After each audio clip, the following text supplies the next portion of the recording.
Assalamualaikum, salam hormat anda bersama saya Harits Asyraf dalam Niaga AWANI, dan sudah tentu untuk pagi ini kita nak mulakan dengan satu perkembangan cukup positif apa yang dilaporkan oleh World Bank semalam, di mana Bank Dunia menaikkan unjuran pertumbuhan KDNK Malaysia kepada 4.9% untuk 2024 daripada ramalan awalnya iaitu 4.3% sebelum ini, di mana Ketua Ekonomi Bank Dunia Malaysia Sangi berkata kedua-dua faktor domestik dan luaran menyokong unjuran pertumbuhan yang dinaik taraf susulan ekonomi global menunjukkan prestasi yang lebih baik daripada jangkaan 6 bulan lalu.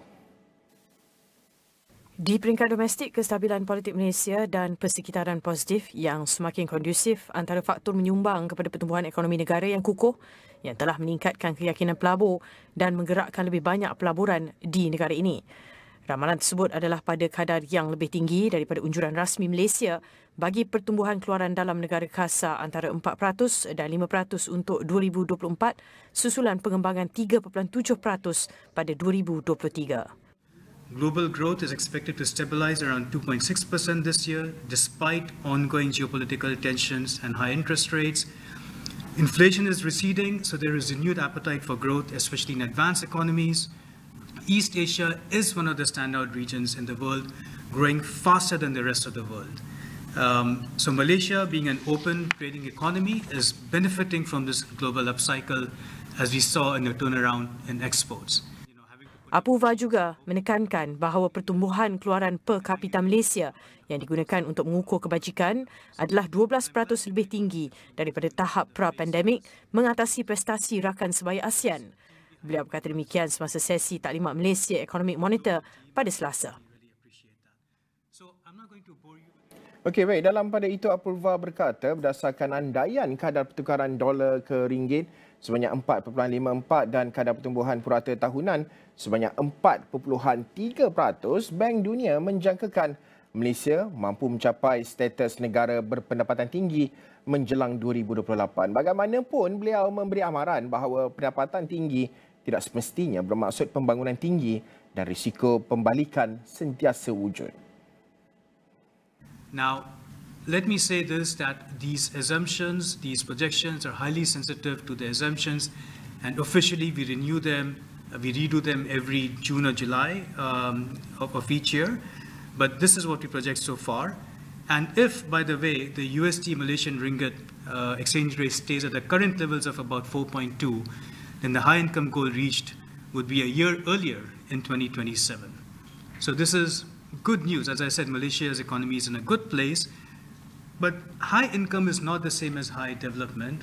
First of all, there's always a risk of reversal. So even if Malaysia were to reach high income, say in 2027 or 2028, if you look at countries such as Argentina, Russia in the past, Venezuela, these countries had reached high income, but due to poor macro-fiscal management or due to poor management of commodity exports and revenues, they slip back to middle income status. Okey, baik. Sudah tentu untuk waktu ini kita nak menganalisis dan juga melihat bagaimana unjuran yang dilakukan oleh Bank Dunia ini, apa faktor-faktor yang mendorong dan juga mungkin apa downside risk yang perlu kita perhatikan. Mula selanjut bersama saya secara dalam talian Profesor Madya Dr. Irwan Shah Zainal Abidin yang merupakan Fellow Penyelidik Bersekutu Institut Dasar Ekonomi dan Kewangan Pusat Pengajian Ekonomi, Kewangan dan Perbankan Universiti Utara Malaysia. Assalamualaikum, selamat pagi Doktor. Pertama sekali, kalau kita perincikan berkenaan dengan laporan Bank Dunia terhadap Malaysia ini, mungkin pandangan Doktor, apa pendorong utama di sebalik semakan semula unjuran yang menaikkan dari 4.3 kepada 4.9% ini, dan bagaimana sebenarnya ini adalah satu cerminan kepada daya tahan pengukuhan ekonomi Malaysia pada ketika ini, Doktor? Kita melihat dalam beberapa suku lepas dan juga permulaan apabila pelbagai inisiatif yang telah pun dilancarkan oleh kerajaan, terutamanya pelancaran ekonomi madani pada tahun lepas. Jadi kita sudah melihatlah ada momentum dari segi peningkatan dalam asas-asas ekonomi negara, dan ini juga kita boleh lihat bukan saja dari perspektif pertumbuhan ekonomi, tapi juga kalau kita melihat indikator lainlah seperti kadar pengangguran, inflasi sudah pun menunjukkan tanda-tanda bahawa adanya peningkatan dari sudut momentum pertumbuhan. Selain daripada itu juga, seperti yang dinyatakan oleh Bank Dunia, faktor luaran, kita lihat dari segi prospek ekonomi global itu dilihat lebih baik daripada sebelumnya. Jadi ini semua memberikan limpahan ataupun kesan positif kepada momentum pertumbuhan ekonomi negara menuju ke hadapan. Doktor, penting juga untuk kita lihat terutamanya dalam konteks yang begitu dinamik, berubah-ubah ini, bagaimana mungkin kestabilan politik dan juga mungkin persekitaran dasar boleh mempengaruhi terutamanya kalau kita bercakap soal pelaburan, ya, pelabur-pelabur FDI dan juga pertumbuhan ekonomi Malaysia ini untuk jangka masa panjang. Bagaimana doktor melihat perkara ini? Kalau kita melihat dari perspektif jangka panjang, kita tidak nafikan bahawa downside risk itu ada. Sebagai contoh, kita melihat isu geopolitik yang semakin kita tengok menegang pada ketika ini. Begitu juga keadaan politik di Amerika Syarikat. Jadi beberapa faktor ini saya lihat juga akan memberikan perkara yang mana kerajaan perlu berhati-hatilah. Dan juga kalau kita lihat projection sasaran Bank Dunia itu, tahun 2024 tu dilihat pertumbuhan keseluruhan 4.9%. Jadi kalau kita lihat dalam konteks jangka panjang, sasaran di bawah kerangka ekonomi madani itu dalam masa 10 tahun semenjak ia dilancarkan pada tahun 2023 adalah puratus 6%. Jadi kalau kita lihat tahun 2023 pertumbuhan pada sekitar 3.7%, dan kalau kita jangkakan bahawa pertumbuhan ekonomi pada tahun 2024 adalah 4.9%, jadi secara puratanya pertumbuhan berada pada 4.2% macam itulah. Jadi kalau kita tengok dari aspek ini, sebenarnya perlu ada banyak lagi usaha, perlu ditingkatkan lagi lah dalam kita meningkatkan momentum pertumbuhan ekonomi seperti apa yang disasarkan. Dan ini penting juga, Harits, kerana kita tahu pada tahun hadapan juga kerajaan akan melancarkan rancangan Malaysia ke-13. Jadi rancangan Malaysia ke-13 ini penting untuk melihat projection pertumbuhan ekonomi yang lebih mampan, kerana akhirnya dia bukan hanya mampan dan inklusif, tapi kita cuba untuk mencapai negara berpendapatan tinggi itu yang dilihat perlu mengekalkan momentum pertumbuhan ekonomi pada sekitar 5.5 hingga 6%. Jadi bagi saya ini adalah satu perkara yang perlu dilihat, kerana kalau kita tengok daripada aspek prestasi pertumbuhan ekonomi kita ni, ada beberapa perkara lah yang kita perlu lihat, kerana kalau tengok prestasi rancangan Malaysia ke-12 tu, kita tidak nafikan bahawa kita sudah mencapai projection pertumbuhan ekonomi itu, kerana kita tahu pada tahun 2022 kan, pertumbuhan ekonomi itu 8.7%, dia agak tinggi lah. Jadi saya fikir yang itu pun kita tahu sebabnya, kerana kesan asas rendah, sebab sebelum itu kita mengalami krisis ataupun kemelesetan ekonomi akibat pandemik COVID-19. Jadi memangnya kalau kita tengok dari segi lensa jangka panjang, memangnya cabaran di hadapan itu masih lagi pelbagai, dan saya percaya kerajaan perlu melihat mungkin ada dasar strategi baru dan juga meningkatkan lagi dari segi pelaksanaan strategi kerangka ekonomi yang sudah pun diletakkan pada ketika ini. Ya, Doktor, penting untuk kita telitikan apa yang dinyatakan oleh Bank Dunia meletakkan unjuran Malaysia untuk mencapai menjadi negara berpendapatan tinggi menjelang tahun 2028, itu unjurannya. Namun melihat kepada dasar-dasar utama kerangka ekonomi madani, termasuk juga dasar-dasar seperti NIMP, semiconductor, NSS, kita lihat juga NETR. Bagaimana ini sebenarnya perlu digabung jalin dalam usaha untuk meletakkan kedudukan Malaysia yang lebih baik, meningkatkan siling dan lantai itu secara sama dan tidak meletakkan kenaikan siling sahaja, tetapi lantainya itu mungkin akan dirasai tekanan oleh rakyat untuk menjadikan Malaysia sebuah negara maju berpendapatan tinggi menjelang 2028, Doktor. Di dalam kerangka ekonomi madani itu pun jelas bahawa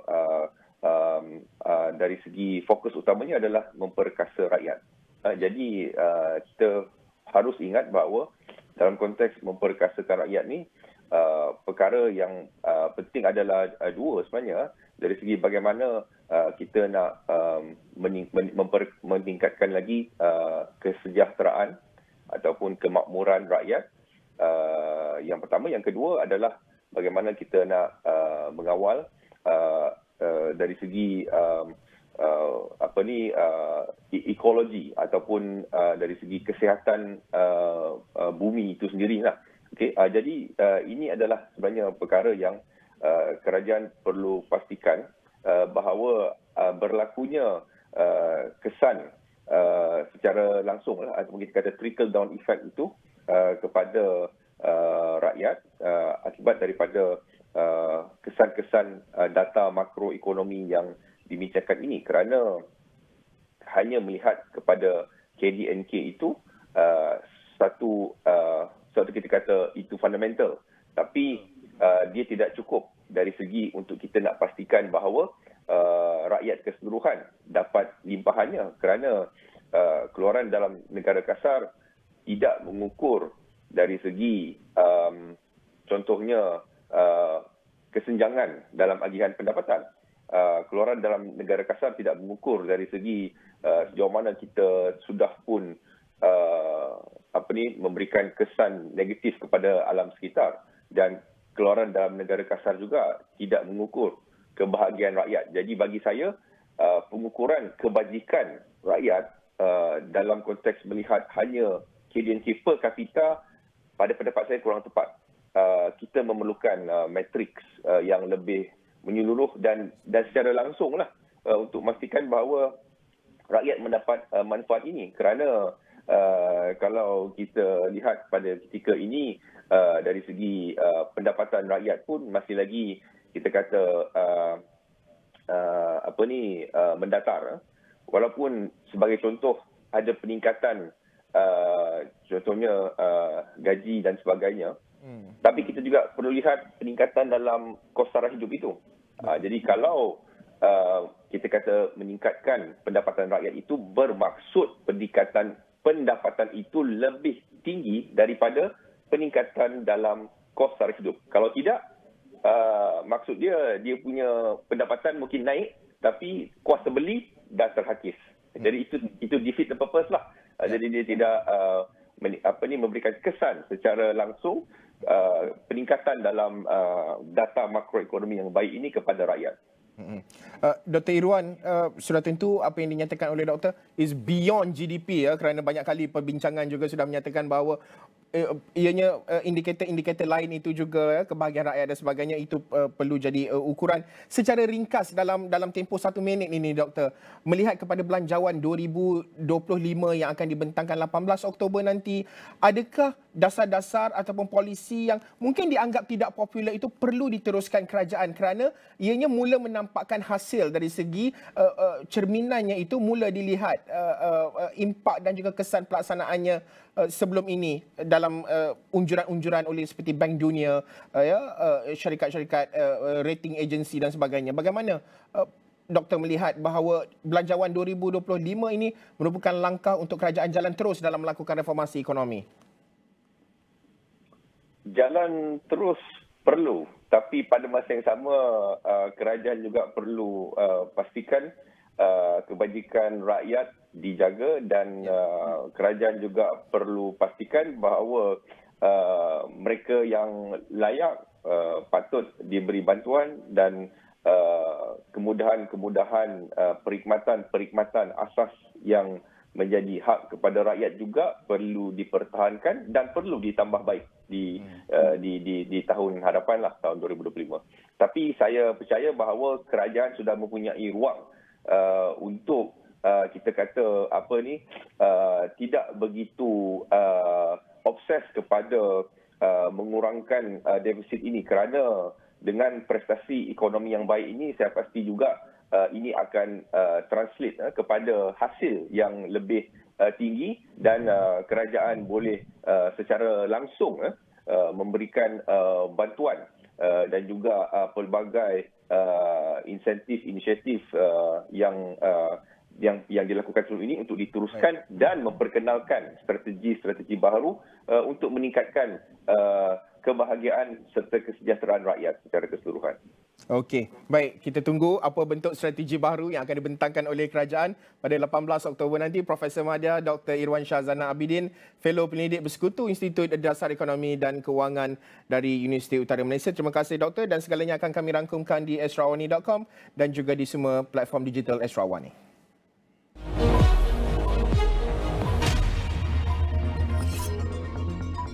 UOB Kehian Research menjangkakan legenda properties Berhad berpotensi mengatasi sasaran jualan sebanyak 1.2 bilion ringgit bagi tahun kewangan 2024. Firma pendidikan itu menjangkakan 2025 menyaksikan jualan yang lebih kukuh didorong momentum pelancaran 2024 sebanyak 2.6 kali ganda saiz pelancaran tahun sebelumnya dan akan menyumbang kepada pendapatan tahun 2026.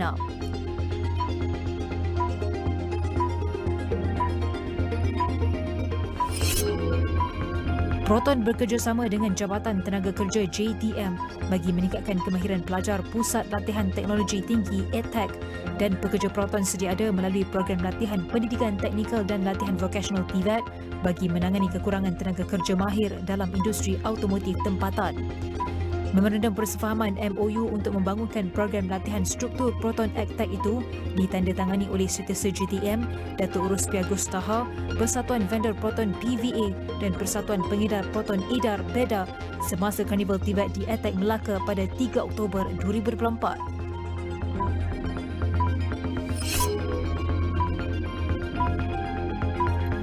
Suka Fintech Seni Berhad, platform pembayaran dalam talian bersepadu yang memiliki gerbang pembayaran Islamik Pay Halal, sedang mempertimbangkan untuk mengambil tindakan undang-undang ke atas High-Tech Padu Berhad.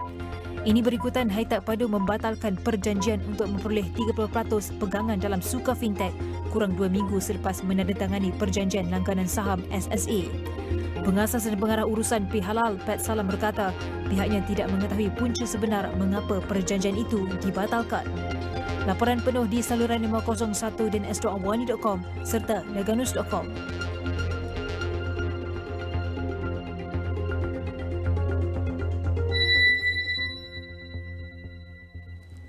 Okey, baik, saya nak bawakan perkembangan ringgit kepada anda semua berkenaan dengan prestasi ringgit. Ini adalah untuk berbanding dolar Amerika Syarikat, di mana dalam tempoh 1 bulan kita nampak prestasi turun naik sedikit di sini. Dengan graf ini kalau anda dapat lihat ianya menurun, menunjukkan bahawa ringgit semakin mengukuh, di mana nampaknya ada sedikit kenaikan graf di sini daripada pada ketika ini berada pada paras 4.2865 berbanding $1 RM4.28 untuk $1 Amerika, berbanding dengan tempoh sekitar dalam 30 September yang lalu ianya mengukuh pada kadar 4.1055, dan mungkin ini ada sedikit sentimen melihat kepada apa yang keputusan yang dilakukan oleh Rizal Persekutuan Amerika Syarikat, The Fed, dan juga melihat kepada bagaimana ketegangan geopolitik di Asia Barat itu juga sedikit sebanyak mempengaruhi, sebagai contoh dari segi kenaikan harga minyak mentah dan juga pelbagai lagi, dan ini mungkin sedikit sebanyak mempengaruhi pergerakan ringgit pada ketika ini. Untuk dalam tempoh sebulan ianya sedikit menaik kepada 4.28 288 dengan kalau keseluruhannya kalau kita lihat dalam tempoh 1 tahun ianya masih lagi berada dalam momentum yang positif menunjukkan pengukuhan ringgit dengan pada kadar sebelum ini memuncak pada kadar sekitar dalam 4.792 itu pada Februari yang pada tahun ini 21 Februari tetapi pada ketika ini berada pada paras 4.27 kita anggarkan tadi sekitar dalam 428. Okey. Baik, ini adalah perbandingan antara ringgit Malaysia dan juga US dollar. Kita nak lihat juga bagaimana perkembangan ringgit jika dibandingkan dengan dolar Singapura. Juga sama, anda nampak pergerakan graf ini kalau saya letakkan sedikit melihat bagaimana perubahannya untuk dalam tempoh setahun ini iaitu pada kadar 3.29 ya, 3.288 berbanding dengan $1 Singapura menunjukkan sedikit pengukuhan sebelum ini berada pada paras yang jauh lebih baik iaitu pada sekitar dalam 3.2061 ianya itu pada 25 September yang lalu sedikit meningkat kepada 3.288 berbanding dengan $1 Singapura. Okey, ini adalah update ataupun perkembangan melibatkan ringgit Malaysia jika dibandingkan dengan dolar Amerika dan juga Singapore dollar. Kita nak lihat pula beralih ke perkembangan Bursa Malaysia. Sedikit perkembangan Bursa Malaysia. Bursa Malaysia dibuka pada paras 1641.93 mengukuh 0.39 jika dibandingkan sebelum ini. Untuk kita lihat dalam tempoh 1 bulan bagaimana prestasinya, boleh dikatakan cukup memberangsangkan dengan peningkatan 6.08 mata pada dibuka dengan kedudukan tertinggi range untuk tempoh 52 minggu menghampiri 1678.8 dan 1678 kita lihat pada ketika ini ianya berada pada paras sekitar 1641 pada pembukaan pagi ini. Okey, baik. Ini adalah update dan juga perkembangan melibatkan ringgit dan juga bursa selepas ini.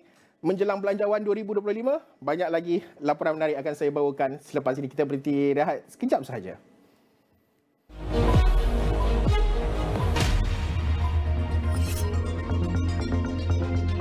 Tarif import Amerika Syarikat yang lebih tinggi ke atas pembuat sarung tangan China dijangka memberi manfaat kepada pemain industri Malaysia termasuk Kosan Rubber Industries Berhad yang mungkin menyaksikan anggaran pertambahan pendapatan antara 5% hingga 6% pada tahun kewangan 2025 dan 2026. Bagaimanapun dengan kelemahan dolar Amerika berbanding ringgit, kumpulan itu mungkin menghadapi beberapa cabaran walaupun ia boleh dikurangkan dengan menaikkan purata harga purata ASP. Pembekal alat ganti automotif KHPT Holdings Berhad membuat penampilan sulung pada Selasa di pasaran ACE Bursa Malaysia. Saham kumpulan itu dibuka pada 29 sen, menandakan premium 9 sen atau 45% berbanding harga terbitannya 20 sen sesaham dengan volume pembukaan 15 juta saham didagangkan pada 9 pagi.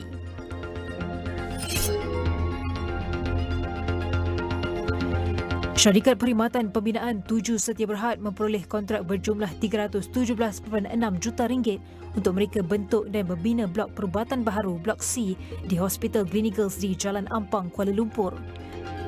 Blok perubatan baharu setinggi 19 tingkat itu akan dibina di atas tanah seluas 1.01 hektar bersebelahan dengan bangunan tambahan Blok B di kompleks hospital tersebut.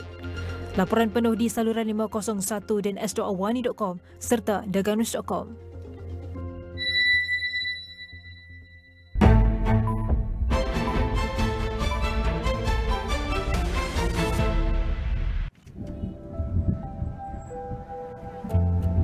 Bila kerja sendiri, semua kena buat sendiri.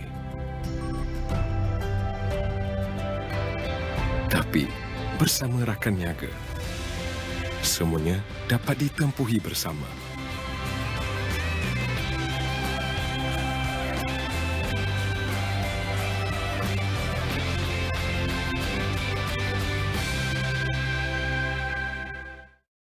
Apa signifikan dengan pengumuman ataupun berita yang keluar dari media China ini berkaitan dengan hasrat Malaysia untuk menyertai gabungan BRICS? Kita mahu dapat lebih banyak umpamanya pelaburan daripada negara China. Kalau melihat kepada Akta Kanak-Kanak 2001, adakah kita terlalu lambat untuk melihat proses untuk meminda akta sedia ada? Kita perlu ada penyelarasan.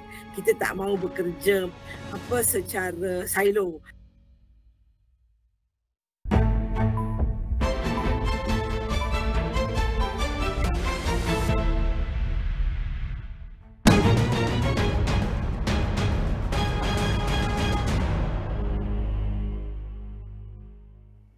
Okey, baik. Menjelang Belanjawan 2025, kerajaan disaran mengambil kira aspek keselamatan cyber dalam Belanjawan 2025 yang akan dibentangkan pada 18 Oktober ini sebagai usaha menangani jenayah penipuan dalam talian. Profesor Kuliah Teknologi Maklumat Komunikasi Universiti Islam Antarabangsa Malaysia, Profesor Datuk Dr. Muhammad Fauzan Nordin berkata, kira-kira 1.3 bilion ringgit kerugian direkodkan pada 2023 akibat kes penipuan dalam talian. Justru beliau berpandangan bagi mengelakkan negara berdepan lebih banyak kerugian, kerajaan perlu melabur sekurang-kurangnya 100 juta ringgit dalam menyediakan pembangunan infrastruktur keselamatan cyber yang lebih kukuh. Saya menyarankan kepada pihak Bayu atau bahagian undang-undang Perdana Menteri, Jabatan Menteri, kena update dan upgrade dan benda ni kena cepat. Tak boleh lambat sebab teknologi maklumat ini bergerak 6 bulan pantas. 6 bulan dah baru. 6 bulan, in fact 3 bulan dah ada gadget yang baru. Gadget yang baru ini disertai dengan software yang baru. Software yang baru ni ada yang baik dan ada yang tak baik. Jadi hackers dan crackers juga upgrade dan update their software and hardware, tetapi kita tidak upgrade dan update undang-undang cyber kita. Dan undang-undang update kalau 10 years agak outdated. Kita kena update every 3 years. In fact, much earlier than that, maybe 2 years. Sementara itu, Profesor Rangkaian Komputer dan Keselamatan Cyber, Fakulti Sains Komputer dan Teknologi Maklumat UPM, Profesor Dr. Zuriati Ahmad Zulkarnain berkata, Malaysia perlu bersama rapat dengan negara ASEAN agar semua tindakan yang diambil adalah konsisten terhadap perkembangan teknologi terkini. Pada masa sama, beliau berpandangan Malaysia juga memerlukan kumpulan pakar yang mampu mengenal pasti sejauh mana ancaman cyber memberi kesan kepada negara. Expert ni dari sudut perundangan seperti mana yang Datuk dan juga saya mention, expert mesti faham dari sudut ancaman cyber security itu sendiri bagi mempercepatkan proses, ya. Sebabnya ia bukan satu benda yang mudah di mana expert tersebut mesti melihat dari perspektif data, enkripsi data. Yang kedua dari perspektif anonymous, ya, anonymous sebab di dalam digital ruang maya kita berkomunikasi dan kemungkinan mereka adalah secara anonymous, ya. Dan yang ketiga, bila kita berada dalam sudut rangkaian melibatkan virtual private network, iaitu rangkaian peribadi maya, ya. Mereka berkata demikian dalam program agenda AWANI bertajuk Asia Tenggara Lubuk Jenayah Cyber yang disiarkan pada Selasa malam. Okey, baik. Untuk waktu ini menjelang Belanjawan 2025 juga kita nak melihat dari segi isu percukaian. Kerana ramai orang sebenarnya tak suka nak bercakap isu cukai ni, tapi penting untuk kita ambil tahu kerana ini juga mungkin akan ada perubahan-perubahan struktur tertentu di dalam Belanjawan 2025 nanti. Bersama dengan saya di studio, Farah Rosli, Tax Managing Partner EY Malaysia. Farah, thank you so much for being with us today. How are you today? I'm good. Thank you for having me, Harits. First of all, Farah, in your opinion, how should the Malaysia Budget 2025 address the corporate tax structure and particularly for SMEs? Yeah. So for SMEs in particular, the main issue is sustainability of the business, whether they can continue to expand and continue to thrive, as well as continue to be competitive. So in the past, the corporate tax for for SMEs have been reducing. So there is a preferential rate for SMEs that helps them to plow back that tax savings from the reduced rate to continue to expand for the purpose of the business. So the usual corporate tax rate is 24% for normal businesses, but for SMEs, it has reduced to 15%. For those with chargeable income, meaning pendapatan bercukai, 15 below 150,000 revenue per se, it will be 15%. And it graduates going up to 17%, 19%, and then 24%, the normal rate. But what would have been good is the 150,000 is a small income that is sheltered under 15%. So if it's possible, if that can be expanded to be increased, so that a higher portion of the income would be given a lower tax rate, and that would help SMEs in actually utilizing back the tax. Of course, no one likes to talk about tax, and maybe paying taxes is seen as probably a burden to business, but it is the hope that any of that tax savings can be used for the business to actually continue to generate more income for the SMEs.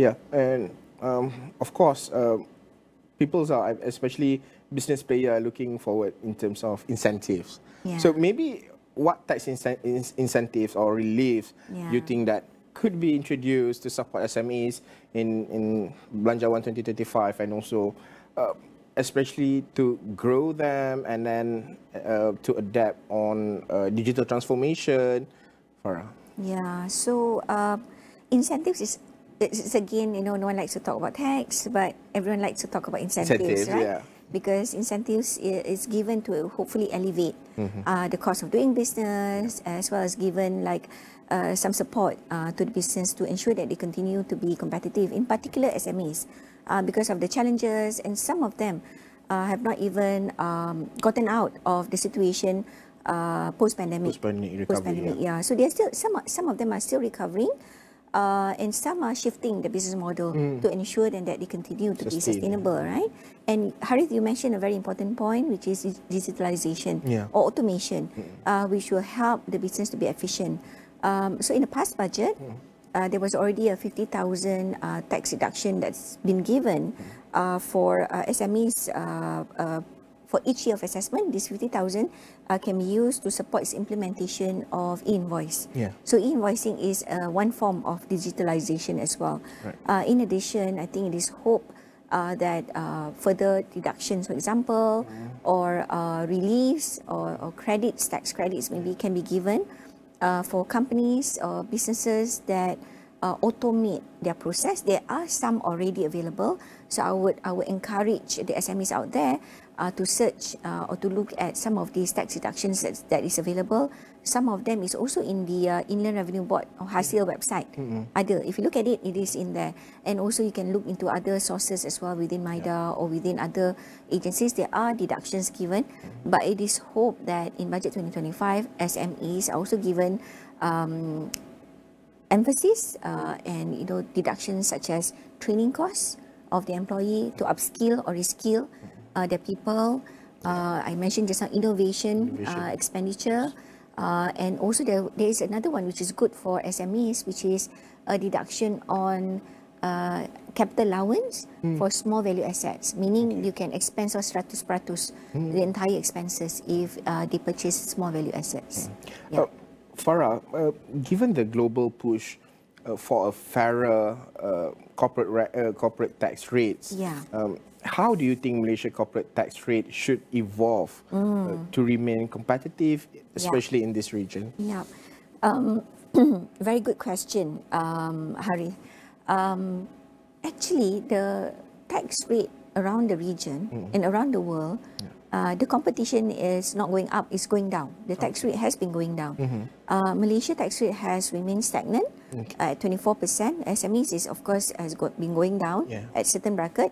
But for the general businesses, corporate tax rate has been 24% for a few years, 4-5 years.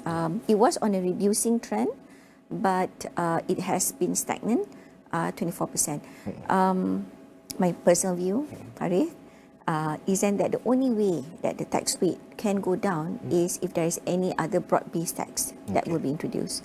Because otherwise, it will be a pressure, kekangan to income of the government, right? Because the government needs to collect taxes for their own revenue to fill up their coffers, kan? So the only way of reducing any more of our corporate tax rate is if there is any other taxes, broad-based tax or consumption tax that has been introduced. So in Malaysia, we don't have VAT, we don't have GST, we have SST, which has been increased for certain type of services to 8%. But other countries around the region, we all know Singapore is at 17%. Philippines is a bit high. Indonesia is more or less around our percentage rate. Thailand is also slightly reducing their tax rate. But I think there's still room to reduce our tax rate. But of course, maybe selectively on maybe certain segments of the business like SMEs where the tax rate is being reduced, or perhaps a way to look at expanding our tax base so that it's broader to capture any type of activity that has slipped off from the economy. Like for example, for example, e-invoicing. Invoicing is a way, not immediate, but maybe another 3 or 4 years we see the income coming back to us. Previously, you mentioned about digital transformation and how SMEs should adapt to digital transformation. And what changes in taxation of digital services and e-commerce do you foresee being part of the Malaysia budget 2025, and given the rise of digital economy, Farah? There is already guidance on taxation of digital economy, and there are already certain taxes that's been introduced to tax online or e-commerce business. My view is in that should continue because just like the usual brick and mortar business, they are being taxed. The online business also, and that's the way forward. You don't need to have a shop, you don't need to have an outlet to sell. You can actually conduct business anywhere to anywhere. Right. So I think that will stay. Taxation of e-commerce will stay. But the one thing that we can consider for budget 2025 is perhaps improvements in terms of encouragement to business to morph or to move towards conducting the business or enabling them to be able to transact in a digital economy. In your view, should the government expand the digital tax on foreign services? Okay, how would that impact online transactions in Malaysia? If yes, we need to have an equal playing field as well for local businesses as well as foreign digital service provider. So that's why there's also the tax on digital service provider. The tax was already introduced to ensure then that if the local service providers are being hit with certain amount of tax, the foreign digital service provider should also be imposed with similar taxes. So that is actually the right move to ensure that there is equal treatment for both local and foreign players, foreign service providers. But at the same time, as I've mentioned, Harits, it is important to ensure then that the ecosystem enables the business to continue to innovate and digitalize their means to do business so that they can continue to thrive and being able to transact or conduct the business in the digital economy. I would like to bring our discussion into sustainability, green initiatives that has been conducted, and also continuously implement, not just among corporate companies, but also among SMEs to adapt on green initiative in their businesses.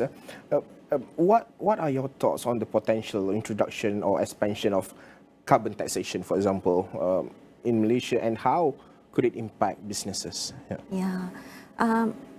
In my view, Harits, there is a need to alleviate, I would say, financial barriers for businesses to continue to invest in, for example, green technologies or green initiatives, and it should go throughout the entire green ecosystem, right, end to end, so that there's support, right. Someone can actually have green machinery, but there is no discharge mechanism to dispose of wastewater, for example.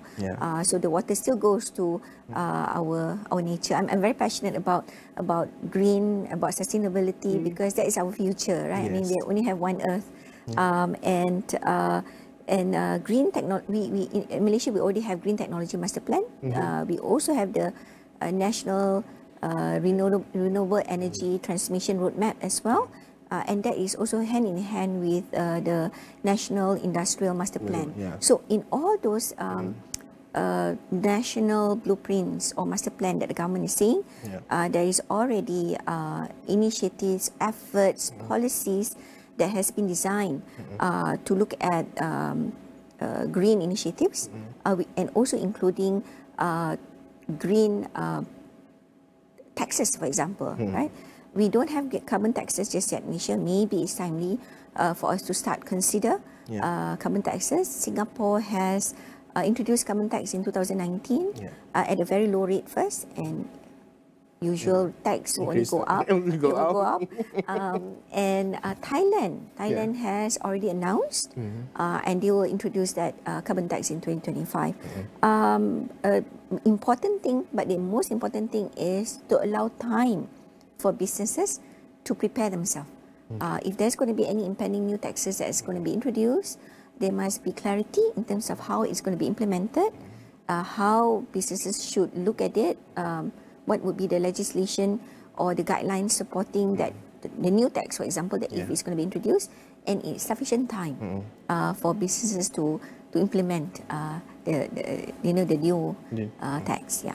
Farah, lastly, maybe just in general, your hopes towards budget 2025, and also what are you look forward, especially in terms of maybe need some readjustment, realignments on some maybe concession tax, or what's your hopes lastly in about 1-2 minutes of our discussion here? So if I have a genie in front of me and I can make my wish, crystal ball, or if I have a crystal ball and can see what is going to be coming by Harits, I would think then that what is important is policies. It may not be tax, it may not be incentive, but policies that would support businesses to continue to thrive and to grow in this challenging environment. Secondly, upskilling and reskilling of people and employees as well as resources, because it's important. We talk about technology, we talk about digitalization, we talk about sustainable initiatives and all that. These are all new things that has not been spoken of 10 years ago. So employees, people need to be equipped and need to be trained. So maybe initiatives or policies that support growth of people and growth of Malaysians, so that they have the right skills that could support industries. Thank you so much, Farah Rosli, Tax Managing Partner AWANI Malaysia. Maybe next time, post-budget, maybe we can discuss further. Maybe there's a new announcement or some adjustment or realigning from the government in terms of taxation in Malaysia. Thank you so much, Farah Rosli. All of this will be uploaded in our social media platform and all our digital platform.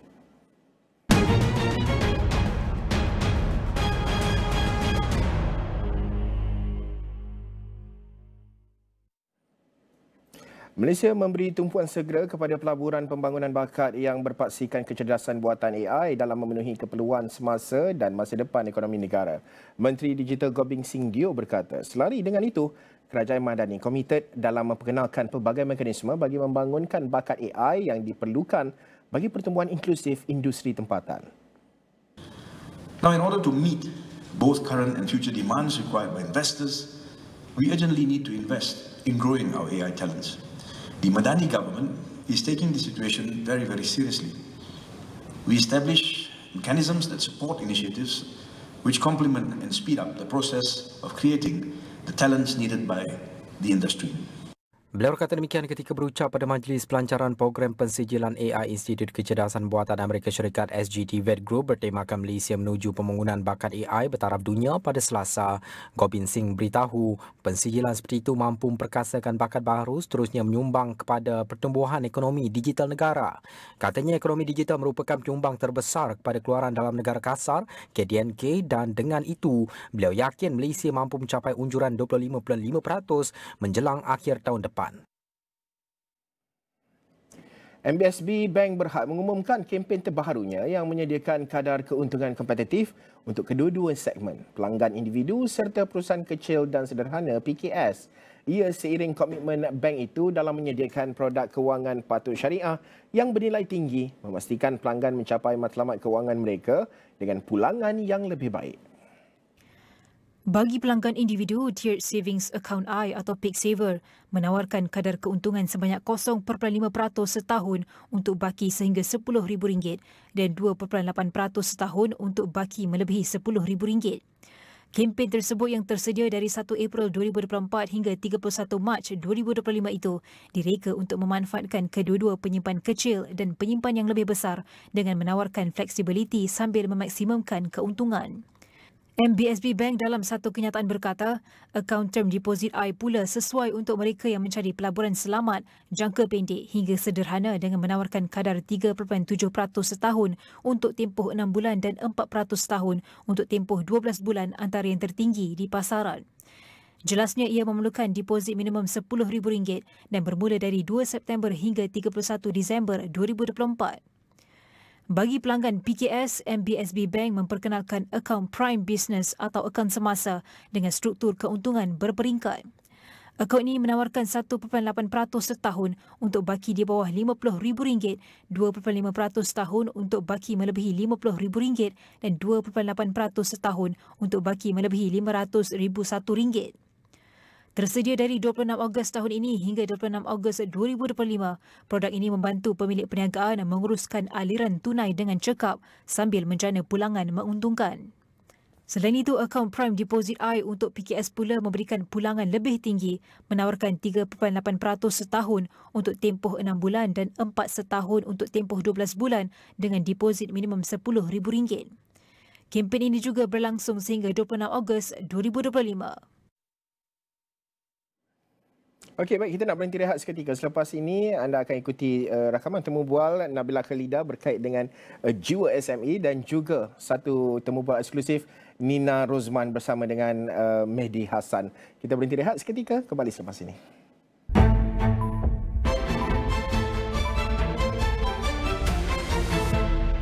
Penyasaran subsidi diesel di Semenanjung tidak akan memberi kesan kepada harga barangan keperluan di Sabah, Sarawak dan Labuan. 660 individu berusia bawah 21 tahun di Sarawak telah diberikan kewarganegaraan. Sarawak kini menjalinkan kerjasama dengan Bank Dunia dalam menjayakan perdagangan karbonnya. Hai adik-adik, jom belajar cara melintas jalan. Lihat kiri, kanan, kiri sebelum melintas. Membantu pelajar melintas dan pastikan pelajar selamat sampai.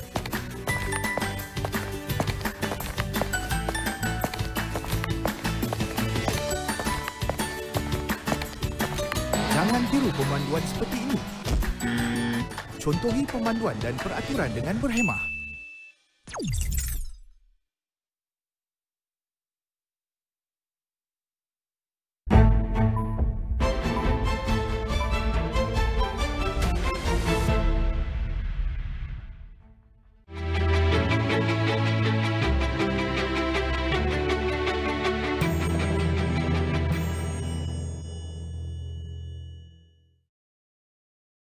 Dibawakan oleh penaja utama jelajah Jiwa SME, Unify Business, rakan digital pilihan anda. Baik, bertemu kembali. Sekarang kita berada di segmen Jiwa SME di mana kita akan bersama dengan pelbagai usahawan-usahawan tempatan, pelbagai sizes of business, mikro, kecil dan juga sederhana. Dan untuk waktu ini kita akan bersama dengan salah seorang yang sudah agak lama berkecimpung dalam dunia perniagaan ini, iaitu pengasas Gula Kekri, Nur Ariani Adriana, Muhammad Rizal ataupun lebih selesa dikenali sebagai Puan Ariani sendiri. Terima kasih kerana bersama dengan saya dalam Niaga AWANI pada pagi ini. Apa khabar? Sihat ke? Sebab putih hari ini? Sihat, Alhamdulillah. Alhamdulillah. Okey, depan kita pun dah ada satu kek. Memang cantiklah disiapkan oleh Puan Ariani sendiri dan memang berkenaan dengan topik kita berkenaan pada hari ini, nak menyentuh berkenaan dengan industri ataupun segmen orang kata desserts lah. Gula Kekri itu sendiri, kita tahu ini adalah minat Puan Ariani sendiri. Betul. Tapi untuk venture dalam perniagaan itu bukan senang sebenarnya. Jadi how did you start? I think bermula daripada umur saya, waktu saya kecil lagi saya memang dengan nenek saya dah. Saya suka memasak dengan nenek saya dan saya sendiri seorang yang orang panggil family person. So saya sangatlah orang-orang yang memang suka bersama keluarga. Kalau boleh tak lekang dengan arwah nenek saya, dengan ibu bapa saya, dengan makcik saya. Makcik saya pun tak ada anak. Jadi saya pun memang rapat dengan makcik saya dan saya memang dibesarkan untuk makan di rumah. Kat situ. So jadi waktu umur saya kecil tu saya dah belajar buat kek sikit-sikit dah dengan nenek saya. Lepas tu dari umur 19 saya bermulalah bila saya masuk ke universiti. Saya bawa kek untuk kawan-kawan. Lepas tu lama-lama orang suka-suka. Saya cakap, macam seronok pula kalau kita start menjual. Jadi bila saya start menjual tu memang dia dah jadi satu orang kata gian tau. Dia dah macam jadi macam addicted. So daripada situ saya kata okey saya nak buat hari-hari. So daripada situ saya bermula untuk join bazar-bazar dekat bawah rumah saya. Saya duduk kondo dulu. Kat bawah tu saya join jual dengan jiran-jiran. So kat situlah bermulanya kisah membuat kek saya lah waktu 19 tahun. Jadi awal Puan Ariani berkecimpung dalam dunia perniagaan sambil belajar, sambil menjual at the same time. Tapi kita tak tahu adakah Puan Ariani ada latar belakang ataupun background of business sampai ada ilmu untuk menjual itu sendiri ataupun you gather it along the way? Saya rasa sebab waktu saya belajar tu saya ambil A-levels. Kat situ pun ada business management juga tapi tidaklah orang kata terlalu mendalam. Lepas tu saya ada bachelor's in early childhood education. So saya sebenarnya graduate untuk mengasuh kanak-kanak daripada umur 2 tahun. Sebab saya anak bongsu, saya yang terakhir. Jadi tak ada adik. Jadi masa saya ambil pengasuh kanak-kanak tu, saya memang minat. Sekarang anak dah 3, dah lain dah. So daripada situ, saya rasa maybe my way of teaching and saya rasa daripada kesukaan saya untuk mengajar kanak-kanak, maybe the love, orang kata lebih keibuan lah kat situ kan. Jadi nak jadi that orang kata girl next door punya ni. Tak adalah keluar orang kata lepak-lepak yang melampau-lampau. Tak. Jadi from there, memang tak ada background. Tapi saya rasa sebab my family, my sister, dia ialah accountant. Jadi dia banyak support saya dari segi numbers lah. Orang kata nak buat bisnes ni, kalau tak tahu nombor tak boleh buat bisnes. Jadi I think I learn slowly and I'm a very orang kata boleh katakan fast learner jugalah. Jadi I know that dalam bisnes, apa perlu kita buat, apa numbersnya. So kat situ ada kakak saya and I think it's a family support jugalah waktu saya bermula tu. Ya, family support is one thing. Itulah sikit sebanyak background lah. So family support is one thing. Betul. Dan juga orang kata ilmu perniagaan itu juga penting. So berkenaan ilmu perniagaan tadi Puan Ariani dah kongsikan. So kita nak tahu dari segi pendanaan itu sendiri. Bagaimana you got all the money dari segi resources? Macam mana mungkin kongsikan perjalanan itu? Boleh. So daripada umur 19 tahun masa saya bermula tu, hari-hari memang saya simpan duit waktu saya bermula di rumah. So daripada situ hari-hari jualan saya mencecah RM600. Saya rasa sedih dengan RM600 waktu tu dah sangat-sangat banyak. Jadi saya buat orang kata RM50 untuk bayar elektrik. RM50 tolak tepi masuk tabung. Lepas tu balance tu memang saya guna untuk roll balik modal saya. Jadi daripada situ kan orang kata ialah RM500 hari-hari. Lepas tu saya belajar lagi and duduk dengan parents. Jadi apa lagi saya boleh buat kalau bukan menyimpan. And dalam impian saya tak terfikir langsung nak membuka kedai dengan apa yang saya ada sekarang. Jadi from there saya simpan-simpan, saya ada dalam RM70,000 waktu di dalam ASB saya, RM70,000. So waktu tu memang itulah duit yang I keep, yang saya rasa okeylah kalau apa-apa kan, mana tahu nanti nak buat apa-apa ke. Dan lepas tu bila saya nak buka kedai, permulaan untuk membuat dana saya perlukan RM250,000.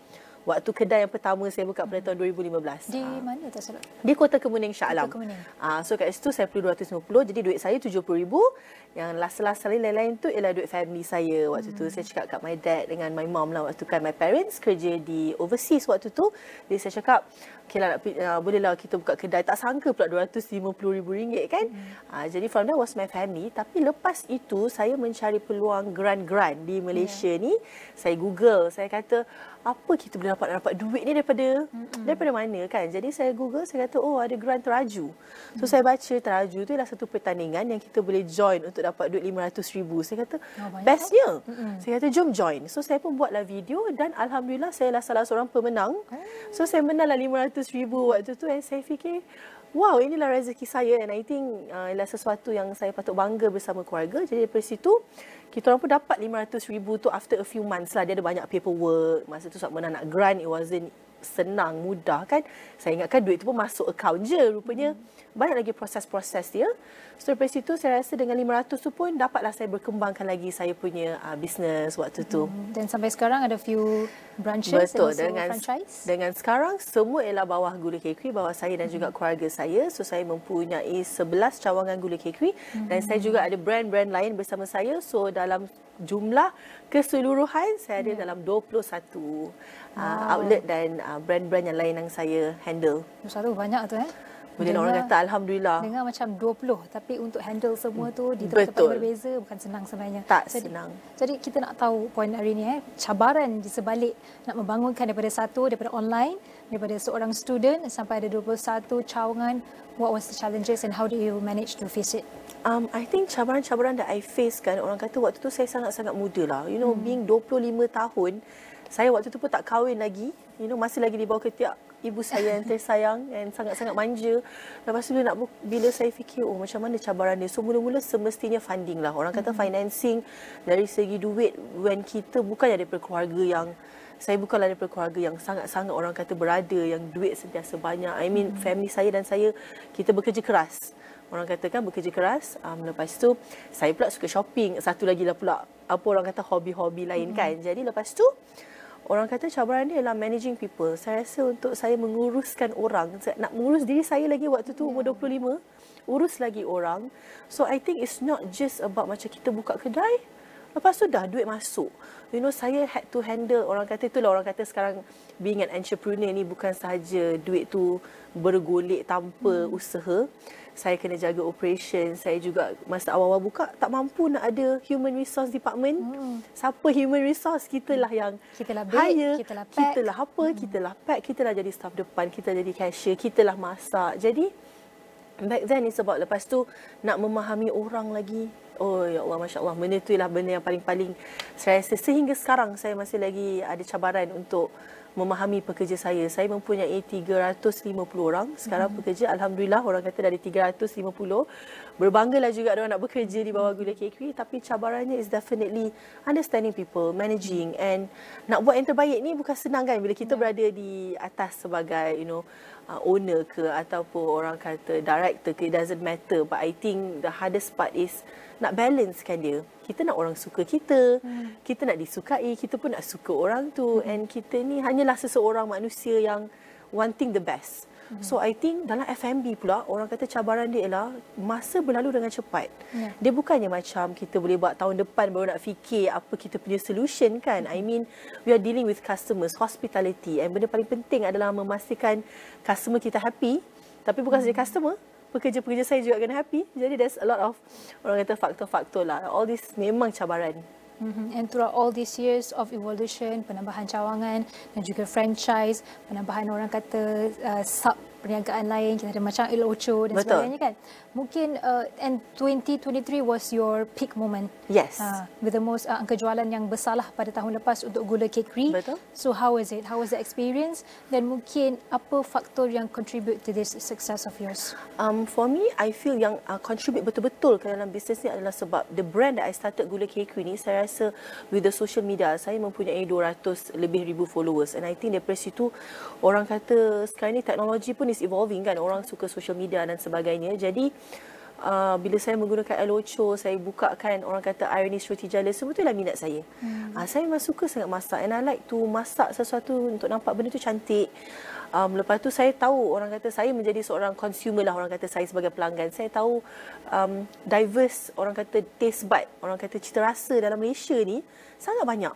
And kita lah tempat Malaysia datang cari makan kan. Jadi I know that saya boleh tap market untuk buat menu-menu yang berbeza sebab kita nak tap new customers juga. Jadi saya tak boleh nak just, orang kata satu ni yes boleh berjaya betul, tapi I think it's time for me to explore selagi saya boleh. And El Ocho menu ni sebenarnya saya suka Mexican food, and takkan kita nak pergi Mexico untuk mendapat menu. Jadi saya banyak R&D kan menu sebegitu. Yang sesuai dengan tekak betul, Malaysia. Yes. Tekak ni especially tak boleh flavors yang terlalu mild.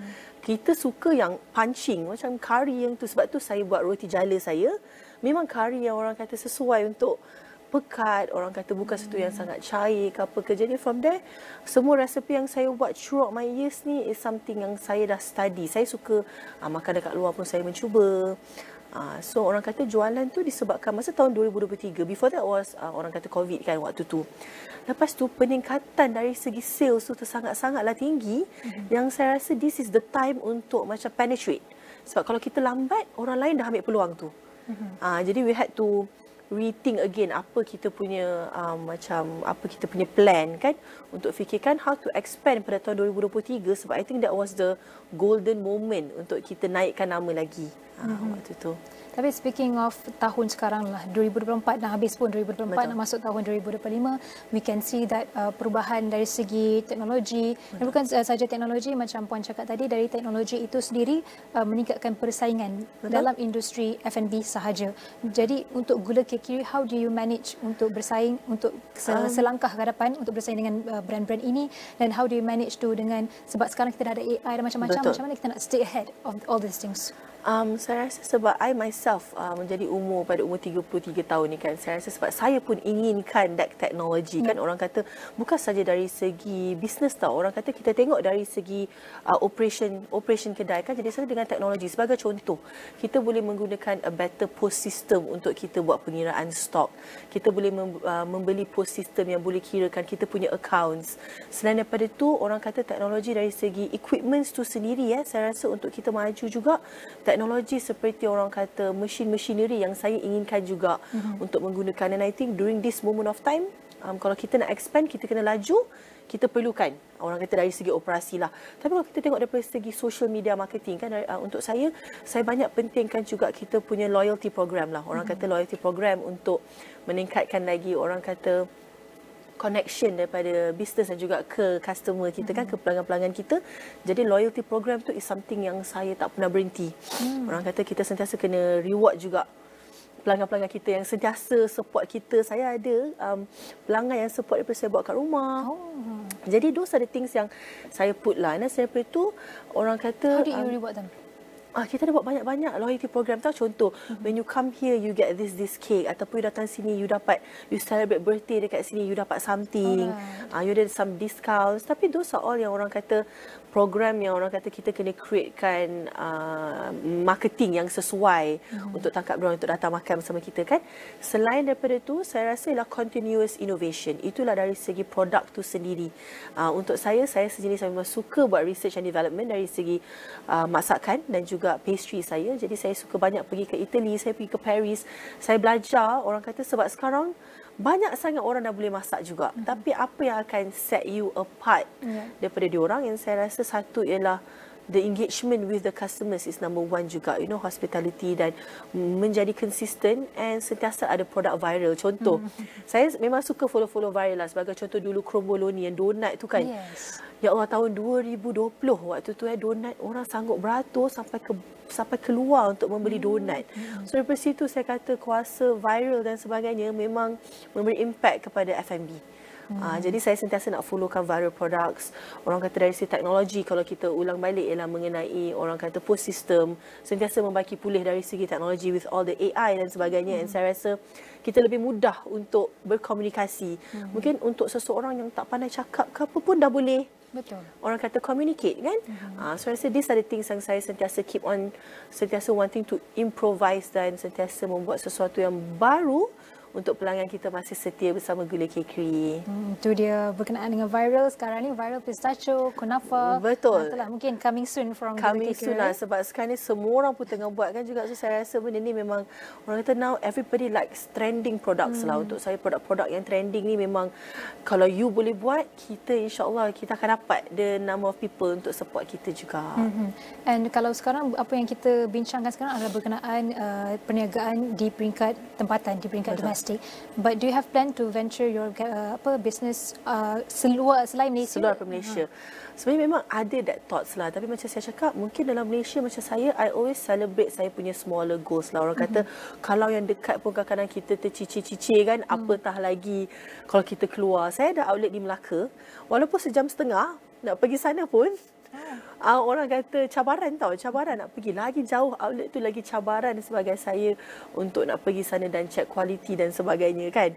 So untuk pergi Melaka sejam setengah. So saya fikir lepas ni insyaAllah kita akan kembangkan dulu di dalam Malaysia, sebab I think population orang Malaysia walaupun tak sebesar luar daripada Malaysia, tapi saya rasa kita boleh tap lagi lah. I mean, sangat besar lagi kan di Johor Bahru, di Kelantan, banyak lagi tempat-tempat yang kita boleh, Kuantan semua banyak orang yang suka travel dan try out desserts kan. So kita insyaAllah kalau betul dah okey, saya punya target untuk orang kata open up in Malaysia dahulu dan insyaAllah after that barulah kita fikirkan luar dari Malaysia. Sebab ada tamu-sawan dia lebih selesa dalam Malaysia saja. Dia kata takut nak venture ke luar negara antarabangsa. Tapi saya rasa kan untuk semua orang kata entrepreneur kan, mungkin rasa takut tu semestinya lah. Tapi dalam hati semua orang mesti nak orang kata go out of Malaysia to explore. Orang kata sebagai contoh di London, betapa ramainya orang inginkan nasi lemak. Masa saya pergi ke London, cari online untuk nasi lemak. So kita tahu yang sebenarnya everybody yang stays there inginkan orang kata Malaysian, taste of Malaysia. So I think opportunity tu ada, tapi whether we have the A team or not lah untuk membawakan nama tu lebih jauh lah di luar Malaysia. Kita dah borak macam-macam and you dah share your background, macam mana you bangunkan jenama Gula Kekri. So moving forward, bergerak ke hadapan, apa lagi visi, misi dan juga aspirasi Puan hari ini untuk Gula Kekri and other franchises?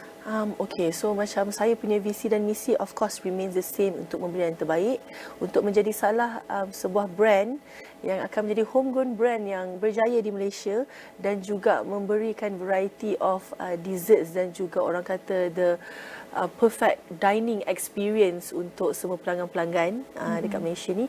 And then selain itu, plan-plan untuk Gula Kekri adalah insyaAllah setiap tahun saya inginkan pembukaan minimum lah orang kata 3 outlet setahun. And from there at least bila kita ada plan tu, kita boleh pilih spot yang mana-mana yang lebih lagi ni. And then selain itu insyaAllah saya inginkan masuk ke orang kata retail distributor. Kalau boleh saya nak letakkan produk-produk saya, mungkin bukan satu outlet fizikal, tapi kita boleh kembangkan lagi untuk letakkan produk-produk kita di tempat-tempat lain, shelf ke apa ke kan, orang cakap maybe ready to eat, chocolate cake yang sebenarnya adalah brand daripada Gula Kekri.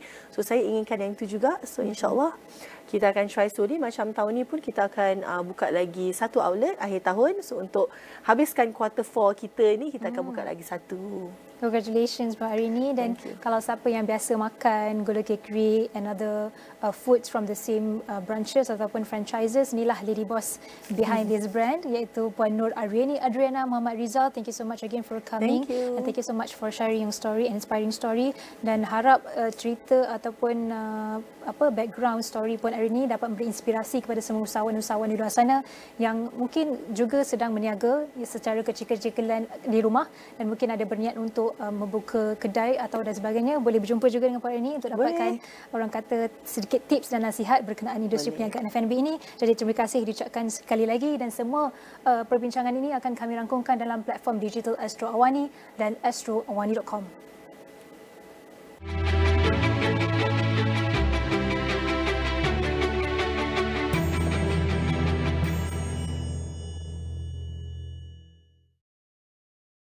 Dibawakan oleh penaja utama jelajah Jiwa SME, Unify Business, rakan digital pilihan anda.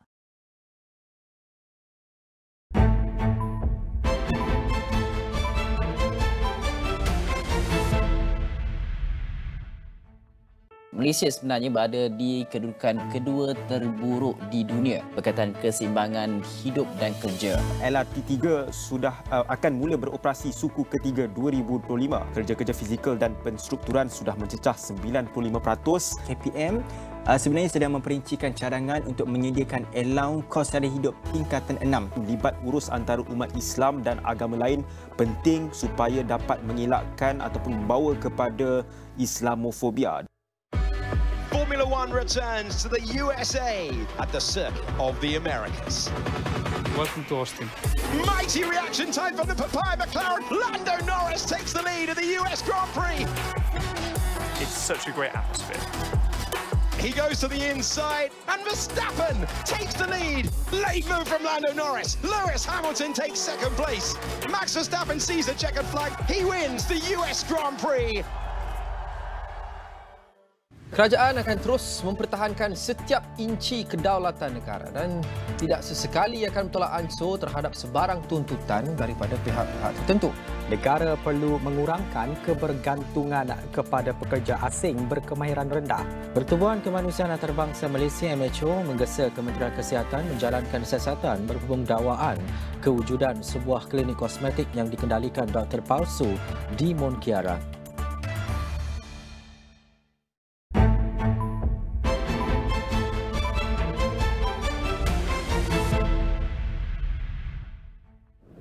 Hello, I'm Rozman. Today is a special episode on Niaga AWANI where I will be having a conversation and exclusive interview with the Chief Executive Officer, CEO of ZTO, Mehdi Hassan, to have a conversation on two relevant and timely topics on National Human Capital Development Conference and Exhibition 2024 and the future human capital development on a global scale. Let's take a look.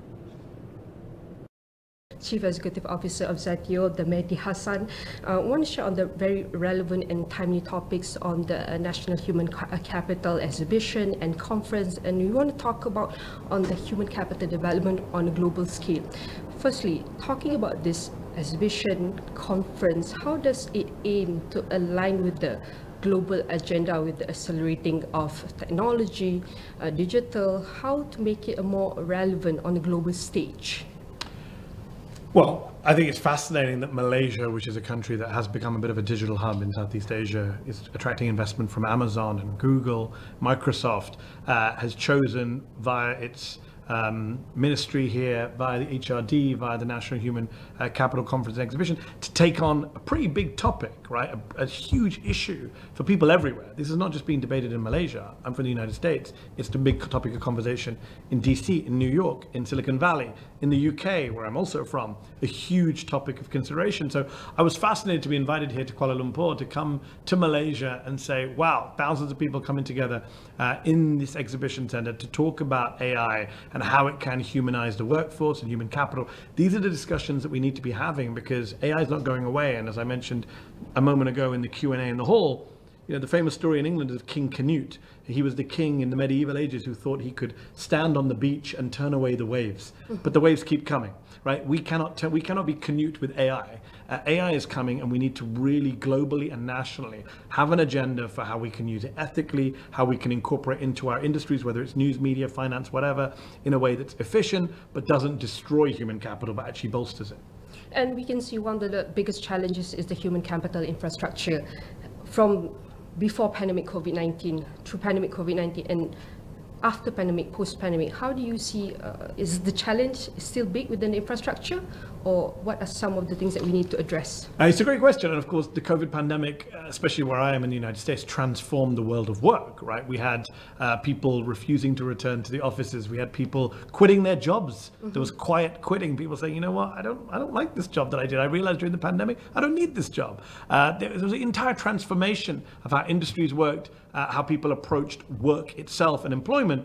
And what was interesting is during the pandemic, we all made use of technology, including AI-driven technology, whether it was apps, whether it was shopping from home, whether it was searching online. We all made use of that.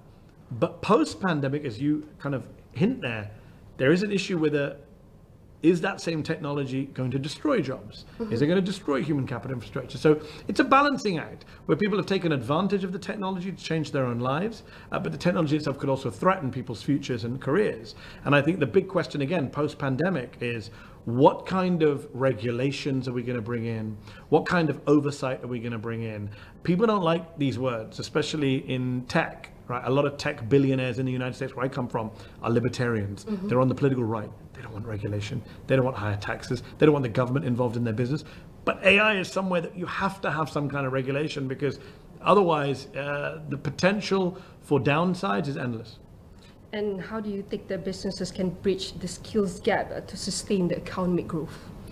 So I think one important point is, what are we doing to teach people how to use AI? I think what's going to become very important is, what are we doing in schools and universities and colleges to equip a young generation with the skills they need to adapt to a world that is driven by AI? Again, to go back to the King Canute example, it's not going anywhere. Resistance to AI, sorry to sound like a character in Star Trek, but resistance is futile. It is coming, it is here. I said in my speech, it's not coming, it's happening right now. It's not some future development. So the issue then is, how are we upskilling and training young people, people joining the workforce, on how to use AI?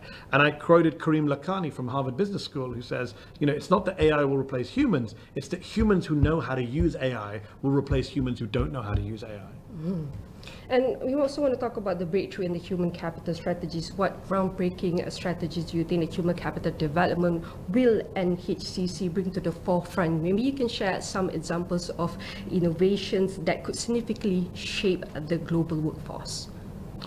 I mean, global workforce is a big question. I know that NHCC is doing work here. I've only been in Malaysia for a day, but what I'm hearing is that there is a lot of thought going into this. There is a lot of debate and discussion going into it. Just to hold such a big conference with 4,000 people is itself a testimony to the need and the ability and the desire of people here, both in government and in business and in human capital development, to really think about what are the solutions, what is the best way of, and I love the title of the conference, of humanizing AI, which is so important to me. I don't have those answers. I said in my speech, I'm a small businessman. I run a small company that I founded this year called Zeteo. We have big ambitions, but we're a small team. We're a staff of 9-10 people, and we're going to have to answer those questions as to what is the best way to use AI. Is there a way to use AI to bolster Zeteo's media output? Is there a way to use AI to bolster the human resources of our company, so that we're actually working smarter and more efficiently? Those are questions I don't have answers to, but they're questions we have to pose. And we can see more that developed countries, emerging countries like Malaysia itself, maybe you want to learn from advanced countries. Do we have the capability, the capacity to adapt and learn from neighboring countries, especially for the advanced economies? So I think it's a great question, but I would turn it around. Given that this is such a new technology that we're all embracing for the first time, and that we're still finding our feet, ChatGPT, for example, in the US, where people are still working out what to do about OpenAI, I actually think the question could be turned around and say, it's not what Malaysia can learn from other countries. Can Malaysia play a role where Malaysia takes the lead in digital innovation when it comes to cloud computing, when it comes to data, when it comes to AI, when it comes to American investment from big tech companies? Can Malaysia actually say, you know what, look at what we're doing. Look at the conversations we're having, that other countries say, oh, wow, okay, we should follow them. And I think the technological revolution we're seeing right now could actually be a great equalizer, in the sense that it's not just the big countries or the richer countries that take the lead, it's the smarter countries and the more dynamic countries that take the lead. And that doesn't depend on what your income bracket is or where in the world you are. And with AI-enabled automation rapidly advancing, maybe you can share with us, where do you see the great opportunities for technological transformation and even in the human capital development on a global scale? I mean, there are so many. I can only talk about my own industry, and where I talk about my own industry is this idea that we can remove an entire swath of work that journalists used to have to do to make journalism happen. People don't realize journalists end up doing a lot of stuff that isn't journalism, right? In terms of daily organization, in terms of data classification, in terms of financial aspects. And I think AI can basically take a lot of that stuff off their hands, automate what doesn't need to be human. Not automate everything, but automate the stuff that doesn't need to be human-driven or human-led. And that is so exciting because it frees up journalists. One of the big challenges journalists have right now is time and resources. Time and resources. How do you get a story produced? How do you get a story out there? Well, we're limited time, limited resources. If AI can help on the time front and the resource front, it actually opens the door to boundless opportunities for journalists to break new stories, to go new places, to produce new content. Mm-hmm. And you want to strike a balance between the economic growth versus the human development. Yes. And how can policymakers balance the short-term drive for economic growth and the long-term imperative with the human capital development, especially particularly in emerging economies like you mentioned? Yes. How can Malaysia lead the conversation, lead the discussion? I would like to see governments in the global south actually redefine what we mean by economic growth. That's a much bigger topic than AI. I think we've become so obsessed with GDP as a number, and no one's disputing the fact that people need to eat and put food on the table and be able to provide for their families and have jobs. Of course, the basics of economic growth we all understand, but we have to understand that economic growth in and of itself is not enough, cannot be the only goal. And of course, economic growth for who? Right, this is the big question. When a lot of companies, when we look at countries and say they're growing fast, is the country growing fast, or is the top 1% in that country growing fast? So we think we have to have much bigger conversations about what we mean by growth. Are we leaving behind the workforce? Are we leaving behind people in low-skilled jobs? Are we destroying certain industries with our rush for kind of a global definition of growth that doesn't suit each country individually? And how can we ensure equal both towards these two critical aspects? How can we? Can ensure equal weight for these two critical aspects for economic growth and human development? We need a combination of bold leaders who are willing to stand up to entrenched interests and say that I'm not just going to follow a kind of corporate line, but I'm actually going to think about my people as a whole. And we need a public that is willing to actually challenge the people in power. When I say people in power, I don't just mean politicians. I mean the boardrooms, the C-suites, the corporations, to say, actually, stop talking about growth in some abstract way. What are you doing for me and my skills and my children's futures and our education and our skill sets? I think human capital is a very valuable phrase in that context. Sometimes, again, human capital could just be a buzzword that people use at conferences. We actually have to talk about what it actually means. It means human dignity. It means human skills. It means the ability of human beings to control their own destinies. And how can we ensure the educational progress prepares future generations for both current and emerging technologies and challenges? Oh, I think we, again, need bold visionary leadership which says, you know what, we're going to redefine education as we know it, both in high schools and in colleges, to understand the role of technology, whether you're in an arts program, whether you're learning history or English or geography or philosophy, whatever your major is, whatever your degree is in. I think everyone now needs to be skilled and trained in understanding what role AI can play in whatever future industry they plan to go into.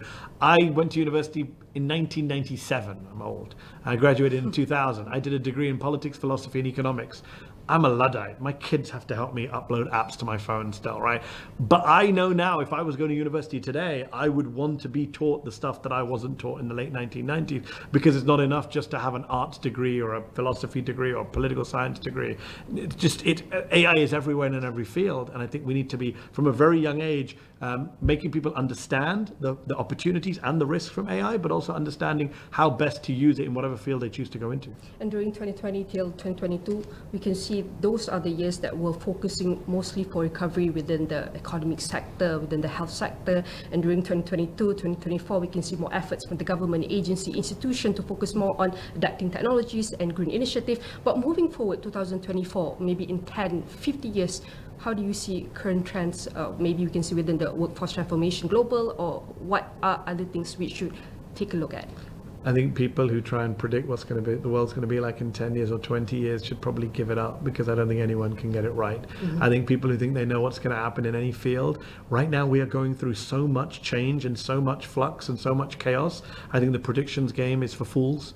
I think anyone who thinks that they could have predicted where we would be with AI today would have no clue. Look at the growth and speed of ChatGPT over the last 2 years. I think, look at my own industry, the media. People who think they know what's going to happen in the media have no clue. Look at the change in terms of what's happening in streaming and online, social media. People have no idea how technology is going to transform our world and our economies. I think that we need to focus on the here and now and worry less about 2050 and 2070. Usually, the policymakers usually takes a little bit longer time than right now. We are focusing on digital technology, AI's adaptation, but in the future, maybe policymakers need to wait and see what's the effects, what's the factor of these emerging technologies. What's your thought on this? Yeah, we need responsible leadership, and the minister mentioned in his remarks earlier about, we can't have people jumping on the bandwagon.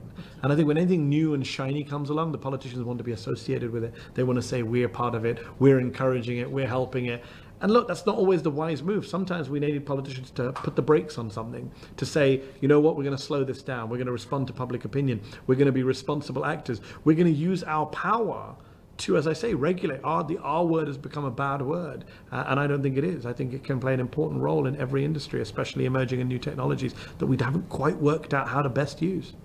As the CEO of Zetio himself, maybe you can share what's your hope, inspiring words for the future out there. Like you said, focus here and now, but what can we say to the future generations out there?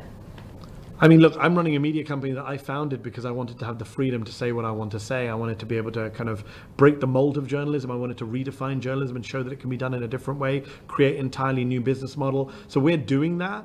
I think that we are trying to set an example and precedent. We've been very successful in the 6 months we've been created. We have 250,000 subscribers. We have 400,000 subscribers on YouTube. People are impressed at our growth. But as you say, the question is not just our growth. The question is, what kind of media company do we want to be? What kind of content do we want to produce? And when I talk about AI, it's not something that we've gone all in on, but I do want to think about, especially coming to conferences like this, I'm going to go back to the US and think about, well, how do we best use technology so that I can free up my team to do what they do best, which is not technology. What they do best is creating content, is telling stories, is challenging the people in power. How do we use technology to enable ourselves to be best equipped to do that? I'm talking about maybe probably transformation, reformation. Do you think we still have a lot to do in adapting, in taking adaptation of emerging technologies and AI, or we still have maybe a few 50-50 to go there? I think there's a lot to be done still. I think adaptation is a huge possibility, but I think we are only, what's the phrase, skimming the surface.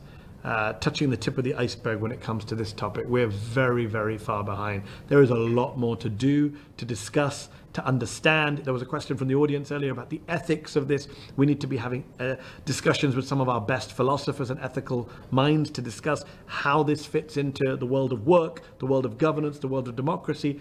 There's a lot to do. The innovations and breakthrough that was highlighted by Mehdi Hassan emphasized the need for businesses, governments and institutions to collaborate on creating resilient and future-ready workforce. And for the exclusive interview with Mehdi Hassan, the CEO of Zetio, you can catch on AWANI.com and across all social media platforms.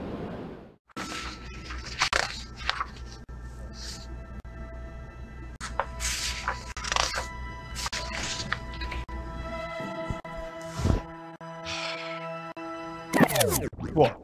You thought I was gone? Oh no, you can't get rid of me that easily. I'm back with a whole new media company, in fact, my own. We're calling it Zeteo, the ancient Greek word that goes back to Socrates and Plato, which means to seek out, to inquire, to get to the truth. And that is the guiding principle behind my new media venture. Zeteo will bring you hard-hitting interviews and unsparing analysis that you won't find elsewhere. Shows, podcasts, op-eds, newsletters. We have it all. And it's not just me. I've been busy, a la Nick Fury, assembling an Avengers-style team of contributors, the kind of big names from media, activism and Hollywood that will blow your mind.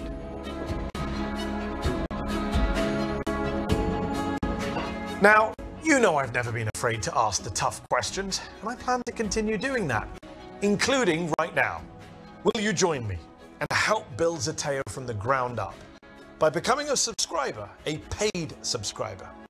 Sign up below and let's change the news together, because it's time for a new media organization that isn't afraid.